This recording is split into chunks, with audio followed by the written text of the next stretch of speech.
Buenas bendiciones a cada uno de ustedes. Es un placer, es una bendición, es una honra poder compartir con ustedes este tiempo de palabra del Señor.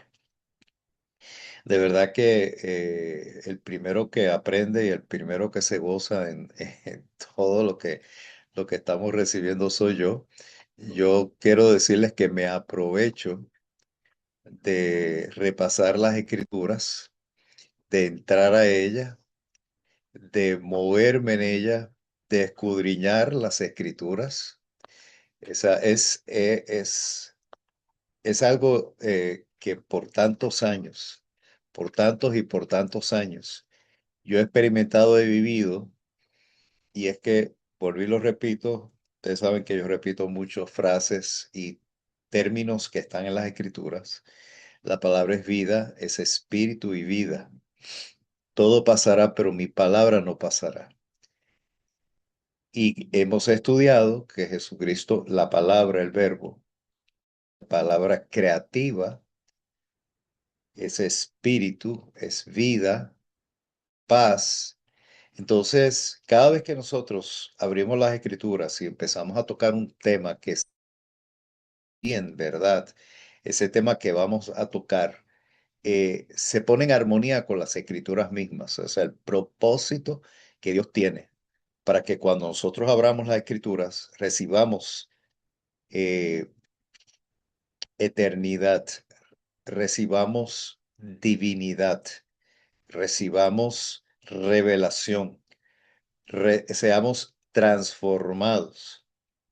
En estos momentos el Espíritu Santo, no yo, el Espíritu Santo va a honrar la palabra del Señor, va a usarla como espada de doble filo, va a penetrar en cada uno de nosotros y va a ser un trabajo muy personal, pero también es un trabajo grupal, porque cuando yo expongo como cabeza de CN, estoy exponiendo unas verdades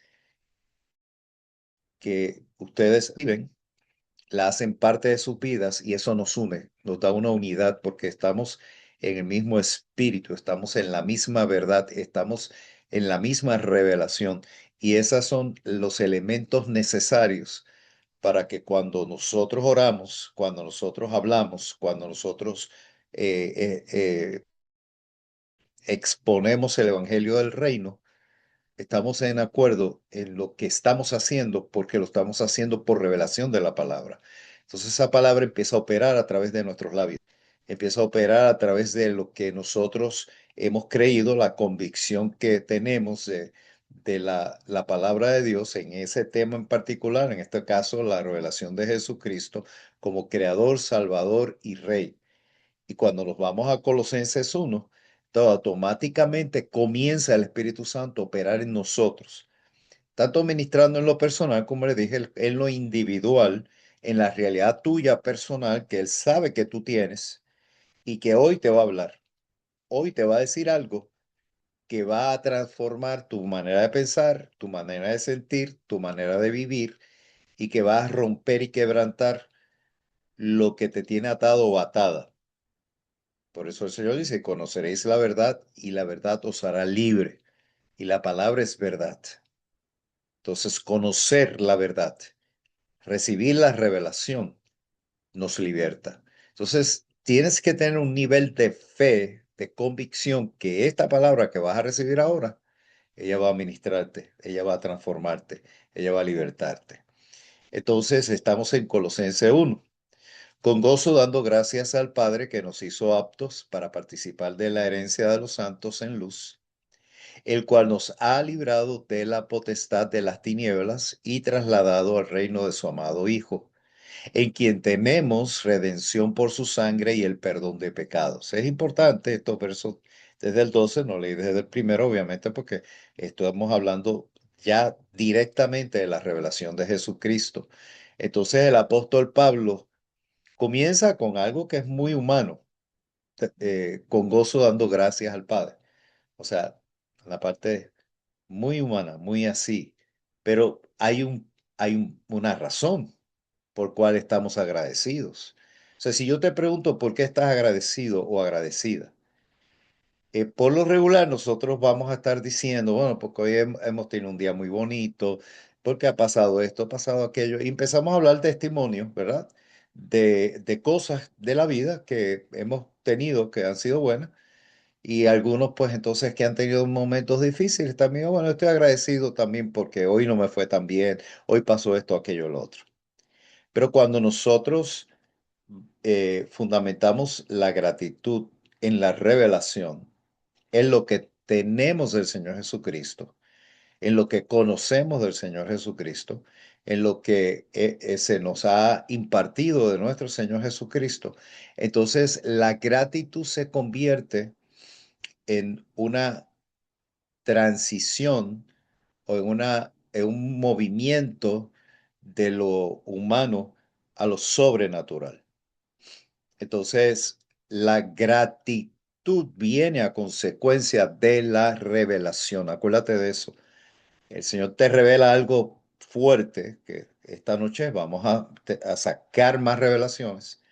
Cuando lo ves, cuando logras verlo, cuando logras, wow, eso, tremendo, y lo ves y te mueves en eso de lo que el Señor te ha entregado, te ha revelado, entonces la gratitud es la consecuencia del beneficio que tú has recibido a través de una revelación.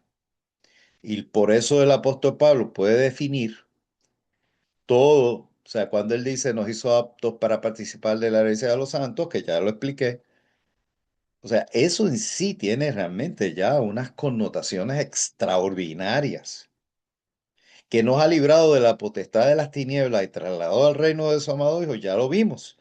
Eso tiene unas condiciones, unas consecuencias, unos resultados extraordinarios. Lo que hemos pasado, si no lo estamos viviendo es porque realmente no lo hemos visto, aunque lo tenemos, ¿ok? Porque, o sea, tú tienes la salvación. Jesucristo la ganó en la cruz de Calvario por ti. Que estés viviendo la experiencia completa de la salvación es otra cosa. Cuando él dice, para que yo he venido para que tengan vida y vida en abundancia, eso es salvación. Lo que él te dio, te entregó, que estés viviendo una vida en abundancia, es otro mundo. Pero el Señor te lo entregó. Entonces, una cosa es saberlo y otra cosa es vivirlo.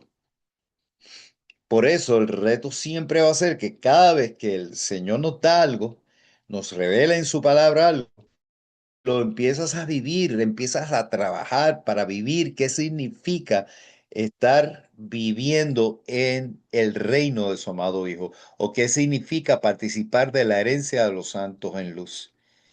¿Qué significa tener redención por su sangre, el perdón de pecado? Eso es simple, eso es sencillita. Eso no es tan difícil porque eso es lo que aprendimos desde que Jesucristo entró a nuestro corazón. Entonces, el apóstol Pablo sigue compartiéndonos algo bien importante. Saltamos al 15, nos movemos al 15. Él entra más profundo todavía. Él es la imagen del Dios invisible, el primogénito de toda creación. Ahí no he pasado y les introduje, pero lo que quiero entrar es un poquito más al detalle, porque cuando él dice, cuando el apóstol Pablo nos comparte que él es la imagen visible, no lo dice ahí, pero es lo que en el griego está poniéndose, porque cuando dice del Dios invisible, es invisible significa que no se puede ver. Por lo rural nosotros decimos Dios es espíritu y nuestros ojos físicos no ven a Dios. Es invisible a lo físico, a los ojos físicos, ¿ok? En el mundo espiritual, en el mundo, en el reino de Dios, no quiere decir que sea invisible, pero es otra dimensión que se puede ver, por decir, con otros ojos, por decir, ¿ok? O sea, no quiero entrar en esos detalles, pero cuando dice que Jesucristo es la imagen, ¿ok? Está hablando de Él en el mundo, ¿ok? Jesucristo hombre, Dios hombre, vino a dar a conocer al Dios no conocido, lo leímos en Juan, ¿ok? A Dios nadie lo ha conocido, Jesucristo lo ha dado a conocer. Y entramos en el concepto imagen y semejanza que les dije el viernes pasado, que está en Génesis 1. Fuimos creados a su imagen y semejanza. Pero aquí el concepto imagen del Dios invisible, porque Adán y Eva no fueron la imagen del Dios invisible en el mundo. Fueron creados a su imagen y semejanza, en el sentido que ahí el concepto era, tú miras un espejo y te ves en el espejo, ves tu imagen en el espejo, pero tú es tu imagen, ¿ok? En este caso, con Jesucristo es el mismo, ¿ok? El mismo Dios. Ahora, la segunda parte interesante es cuando dice el primogénito de toda creación. Y como les dije el viernes pasado, aquí es que los testigos de Jehová empiezan a decir que él fue creado, que fue el- un ángel creado que tuvo un principio. Pero lo que está diciendo el apóstol Pablo, la revelación, que esto es, escríbalo, porque esto es bien importante, que lo medites. Yo les he enseñado, les he estado diciendo una y otra vez que Jesucristo fue el único que nació Dios en el vientre de María, que fue formado en el vientre de María con un espermatozoide puesto por el Espíritu Santo perfecto y el óvulo que aportó María. Él es el primero Dios hombre de toda la creación, de todo lo existente. Nunca, nunca se había dado el concepto Hijo de Dios Jesucristo. Es el primero que comienza esa creación, por decir, ¿ok? Porque Jesús, antes de venir al mundo, de encarnarse, el verbo encarnado, era eterno, el Hijo eterno. Y eso el apóstol Juan lo revela en el primer capítulo que estudiamos de Juan. Siempre existió, era eterno, creador, el principio, por él fueron creadas todas las cosas. Entonces, pero cuando es formado en el vientre de María, ya ahí comienza en el concepto nueva creación, ¿ok? Nueva creación. Ese concepto Pablo lo mueve mucho. Aun cuando dices, de modo que si alguno está en Cristo, nueva criatura es. O sea, hay una transformación. Cuando venimos a Cristo, nacemos de nuevo. Eso no existía antes. Ha pasado de muerte a vida. Eso no existía antes. Eso existe a partir de el Señor Jesucristo. Dios toma un cuerpo humano, el Hijo toma un cuerpo humano, ¿ok? Pasó por todo el proceso de la concepción, es formado en el vientre de María, nace como nace todo bebé, crece como crece todo bebé, y todas esas son las cosas que en nuestra mente no podemos entender, pero no las tenemos que entender.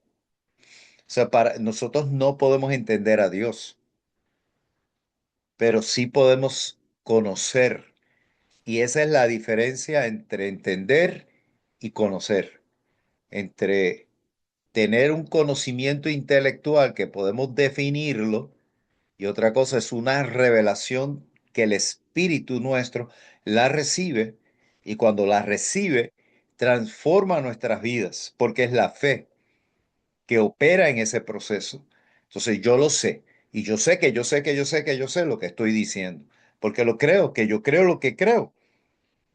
Y para mí eso crea algo totalmente impactante porque yo soy una descendencia, ¿cómo les puedo decir? Un beneficiario de lo que Jesucristo se sometió en su proceso de formación, concepción, formación, nacimiento, crecimiento, muerte, resurrección y ascensión. Todo ese proceso, Él es el único que lo hizo por primera vez. ¿Ok? Porque en Él fueron creadas todas las cosas, las que hay en los cielos y las que hay en la tierra, visibles e invisibles, sean tronos, sean dominios, sean principados, sean potestades. Todo fue creado por medio de Él y para Él. ¿Por qué Pablo dice eso en el verso 16? Porque él está reforzando en el verso 15, en un debate que se tiene contra el paganismo y todo lo que en aquel tiempo se trató de interpretar a Jesucristo como él hizo el papel de hijo o él entraba y salía del cuerpo de Jesús, o sea, toda una serie de cosas que él trataban de poder explicar lo que para aquella época era imposible que sucediera, que lo humano, lo físico, se uniera a lo divino, lo material y lo espiritual juntos. Eso era imposible para la mentalidad griega, porque todo lo material era malo y todo lo espiritual era lo bueno. No podía haber una unión entre lo material y lo espiritual. Entonces, cuando entra todo estos intentos de explicar, y eso siguió por siglos. Por eso tenemos los testigos de Jehová, por eso tenemos los mormones, tantas doctrinas. Entonces el apóstol Pablo está diciendo, ok, el primogénito de toda la creación, la imagen del Dios invisible, es así porque en él fueron creadas todas las cosas, las que hay en los cielos y las que hay en la tierra, visibles e invisibles, sean tronos, sean dominios, sean principados, sean potestades, todo fue creado por medio de él y para él. O sea, Jesucristo viene a ser el centro del universo, no solamente de la creación del mundo, sino de todo el cosmos y de todo lo que existe a nivel de ángeles, principados, potestades, todo fue creado por Él y para Él. Porque yo les dije el viernes pasado que Jesucristo, su función, su posición en el trino Dios es rey. Y eso no hay conflicto en nuestra cabeza porque tenemos tantos prejuicios, pero el Padre es el Padre. Tú tienes el Padre, tú tienes al Hijo, que es el Rey, y tienes al Espíritu Santo, que es el Consolador, el que nos defiende. Entonces, tres funciones, pero también definidas. Y nosotros que somos parte de ese trino Dios en el sentido de que somos sus hijos, somos sus siervos, somos eh, sus discípulos, o sea, todas las funciones que se nos ha entregado, somos sus representantes en la tierra, somos reyes y sacerdotes, o sea, todo eso tiene que entrar y armonizar con esta teología y esta enseñanza que el apóstol Pablo nos está diciendo, Jesucristo, todo fue por él y para él. O sea, nada en el universo se mueve fuera de Jesucristo. Nada. Tenemos que estar claro en eso, bien claro. O sea, cuando yo interpreto lo que está pasando en el mundo, ahora toda esta cuestión de los extraterrestres y de todas estas cosas, o sea, estos versos a mí me dan centralidad, me dan definición, porque lo que está diciendo el apóstol Pablo es que nada está fuera de Jesucristo, nada, nada. Todo fue creado por Él y para Él. Y por eso está claro definiendo las cosas visibles y las cosas invisibles, las que veo y las que no veo. Todo fue creado por Él. Entonces, ya automáticamente a mí me crea un sentido de seguridad tan fuerte, porque la gente hoy día está tan insegura y entonces empieza a dudar de su fe y se cae su fe y esto y debates y divisiones. No, aquí estamos centralizados. Esta revelación me da seguridad, me da fundamento, me da dirección, me da norte, claramente. Yo vivo por Él y para Él y Jesucristo es el Señor y Salvador de mi vida. Por eso no puedo decir Salvador nada más, ni puedo decir Señor nada más, porque la historia completa es que Él es el Kyrios, como lo pone en el Nuevo Testamento, en el griego, el Señor, el dueño, la autoridad suprema y máxima. ¿Ok? Entonces, ese verso 16 es para aclarar eso, para que no haya duda de nuestro Señor Jesucristo. Él es Dios visible, ya no hay duda. Ya no podemos decir si Dios tiene un martillo en la mano, o es un rayo en la mano, o es el Dios que parece un toro, o es el Dios de la luna o del sol. O sea, todo este enredo que el mundo ha tenido, que ha tratado de darle una imagen a Dios, Jesucristo vino y dijo, esta es la imagen de Dios. Ya no hay duda. Ya no tenemos que hacer una imagen porque Jesucristo lo dio a conocer. Y Él es ante de todas las cosas y todas las cosas en Él subsisten. O sea, piensa por un momento, amado y amada, que me estás escuchando. Todo, todo, o sea, todo. Todo es lo que tú puedes determinar y lo que no puedes determinar. Lo que tú conoces y lo que tú no conoces. Todo. Las cosas, Él las sostiene. Ese es nuestro Señor Jesucristo. O sea, nada puede existir, nada se puede sostener sin Jesucristo. O sea, cuando Él se sentó en el trono, en ese momento que se sentó en el trono a la diestra del Padre, ¿ok? Todo estaba bajo control. Porque lo único que no estaba bajo control es que el mundo estaba bajo el control de Satanás. Cuando Adán y Eva le entregaron el poder a Satanás. Pero en el momento que Jesucristo le quita el trono a Satanás, el dominio y el control tanto arriba como abajo, en las profundidades como en las alturas, porque él se movió en todas las dimensiones que puedan existir, las conocidas por mí, las no conocidas. ¿Ok? Y eso es sumamente importante. Nuestro Señor Jesucristo, a quien nosotros servimos y a quien predicamos. Esa es la predicación del evangelio del reino. Y ahí es que está muchas veces que nos quedamos cortos en predicar el evangelio del reino. O sea, está bien, una persona por fe recibe a Jesús como Señor y Salvador, hace una oración, pone su confianza plenamente en lo que hizo en la cruz del Calvario y, wow, extraordinario, tremendo. Nació de nuevo, el Espíritu Santo hizo la obra. Pero el Evangelio del Reino es más allá que una oración de fe para recibir el perdón de pecados y la vida eterna. O sea, este es el Evangelio del Reino. Entonces, ¿qué hacemos cuando empezamos la nueva vida en Cristo? Empezamos a conocer lo alto, lo profundo, lo ancho del reino de Jesucristo, de la multiforme sabiduría del reino de Jesucristo. Y eso es lo que nos lleva a nosotros a movernos en este mundo sin temor y con mucha convicción. Y dice, y Él es la cabeza del cuerpo que es la iglesia.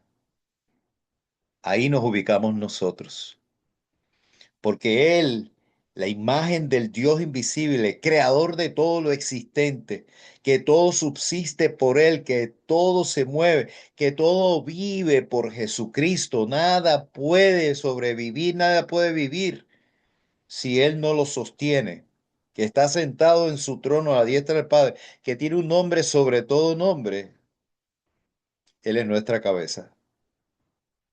y nosotros somos su cuerpo. Ahora ustedes comprenden lo que significa que Él es nuestra cabeza y nosotros su cuerpo. Cuando Pablo explica esto a los Efesios, extiende un poco más y dice que ha puesto todo bajo la planta de sus pies a la iglesia.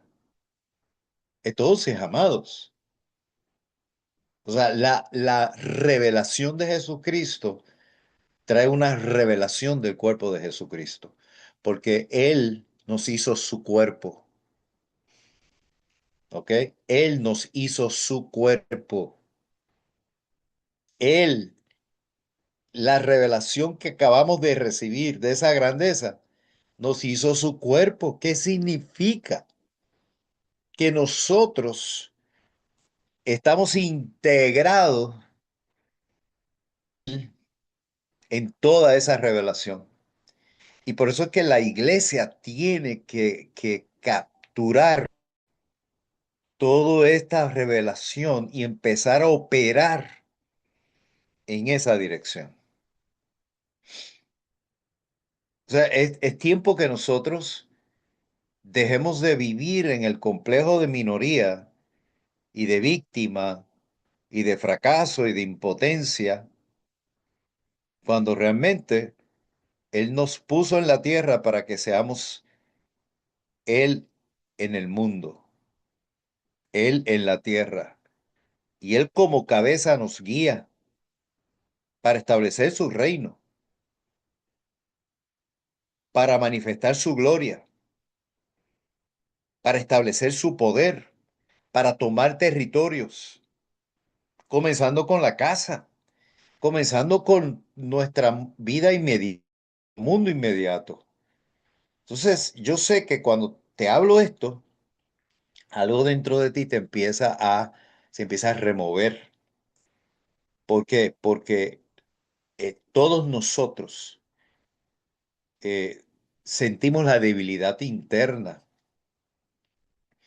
Y algo que usted me ha escuchado hablar muchísimo, esta mañana compartiendo con Dani, le decía, o sea, eh, nosotros podemos definir muy fuertemente si o sea, podemos definir si ya entendemos y tenemos el conocimiento, que somos tripartito, espíritu, alma y cuerpo. Y en la medida que nosotros vivimos las experiencias de la vida, es cuando más nos damos cuenta cuán almáticos somos, cuán fuerte es nuestra alma, que ahí es que están nuestros pensamientos, nuestras emociones, etcétera. Y ahí es cuando uno siente debilidad, ahí es cuando uno siente los sustos, los miedos, la ansiedad, la depresión. O sea, hay toda una composición de cosas que se mueven, pero eso no significa que tú tienes que estar siendo controlado por el alma y permitir que eso te controle y eso mueva tu vida y eso mueva tus decisiones y eso mueva tu futuro. Porque para nosotros el reto grande es permitir que el Espíritu Santo, a través de mi espíritu, renueve nuestra alma y la someta a la palabra y estas verdades, el alma comience a aprender a vivir en estas verdades. ¿Me siguen?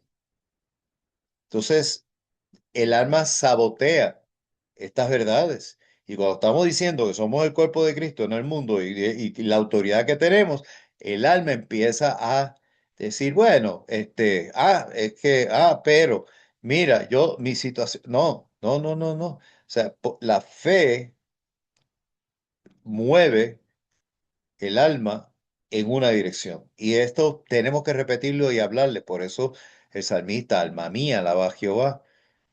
O sea, él le hablaba a su alma. No olvides, no te olvides. Y empezaba a repetirle a su alma todo lo que el Señor había hecho. Cuando dice, el Señor es mi pastor, nada me faltará. El Salmo 23. Porque él repite, porque él canta, porque sabe que su alma tiene que ser entrenada en verdades bíblicas. El alma, o sea, que hubiese perecido yo, me hubiese caído si no creyese que veré la bondad del Señor. O sea, todos esos versos del salmista David son una forma de hablar a su alma, para para moverla en dirección de la revelación que él estaba teniendo por el Espíritu Santo y que lo cantaba. Verso 19, por cuanto agradó al Padre, que en él habitase toda plenitud, el pléroma, o sea, toda la deidad. ¿En quién? En Jesucristo, Dios hombre. Jesucristo, Dios hombre. Y por medio de él reconciliar consigo todo, así las que están en la tierra como las que están en los cielos, haciendo la paz mediante la sangre de la cruz. Voy a decirles un comentario del verso 18. Él es el primogénito de entre los muertos. Él es el primogénito de entre los muertos. Hay un pasaje bíblico en el Evangelio de Juan, donde cuando el Señor muere, las tumbas se rompen. Y déjeme decirle que en Israel las tumbas eran en cuevas, se metía el muerto por un periodo de tiempo, se cerraba con unas piedras grandísimas, dependía la capacidad financiera, etcétera. Y entonces cuando expresa que se abrieron todos los sepulcros, se está hablando de eso. Pero el comentario que hace el evangelista es que no salieron, no resucitaron hasta que Cristo resucitó. Cuando Él resucitó, entonces resucitaron ellos y empezaron a caminar, eran cientos de miles, pero no pudieron resucitar antes que Jesucristo, porque Él es el primogénito entre los muertos. Tenían que esperar a que Cristo resucitara. Y son las cosas que uno dice, wow, o sea, uno conecta el poder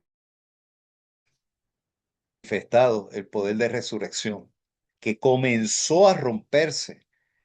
Cuando Cristo muere, se rompe la muerte. Los sepulcros representan la muerte. En ese momento que Cristo expira, los sepulcros se rompen, piedras se rompen, la entrada se abre. Y eso es lo que tenemos que estar claro. La muerte de Cristo, su sacrificio, rompió, quebrantó todo lo que el pecado trajo sobre el ser humano. Y es su resurrección, siendo él el primero, que nos lleva a nosotros a vivir en el poder de la resurrección. Pero él tenía que ser el primero, la vida. Wow, tengo que terminar aquí. Bueno, Padre, gracias. Gracias por tu palabra. Gracias por habernos dado, Señor, tanto revelación de este pasaje de Colosenses. Gracias porque nos ha enseñado la supereminencia, la supremacía, la plenitud, la grandeza, la deidad de nuestro Señor Jesucristo. Y terminas diciéndonos que somos su cuerpo. Gracias por revelarnos a nosotros, Señor, quiénes somos. ¿Quiénes somos en realidad? ¿Qué hiciste en cada uno de nosotros, Señor? Gracias. Gracias, gracias, gracias por habernos hablado esta noche. Esta palabra va a transformar cada vida de los que estamos escuchándola y nos va a llevar a una dimensión de autoridad y de fortaleza, de poder para, Señor, cuando prediquemos el Evangelio del Reino, rompamos las puertas del infierno, libertemos a los cautivos para que sean movidos de las tinieblas a la luz y para que tú seas glorificado sobre todas las cosas a través de una iglesia llena de poder, una iglesia con autoridad, una iglesia que se mueve bajo el liderazgo del Rey de Reyes, Señor de Señores, el que tiene control, el que por él se mueven todas las cosas y todas las cosas en ti subsisten. Bendigo esta palabra, bendigo cada uno de los que me están escuchando. Declaro, Señor, que esta palabra transforma sus vidas, sus hogares, los que están casados, sus matrimonios, los que tienen negocios, sus negocios, los que están enfermos, sus cuerpos físicos son restaurados, su salud por las heridas de Cristo están sanos. Y gracias, Señor, porque estos días son días de gloria y de bendición. Honrándote, oramos en el nombre de nuestro Señor Jesucristo. Decimos amén, amén y amén. Así que, amados,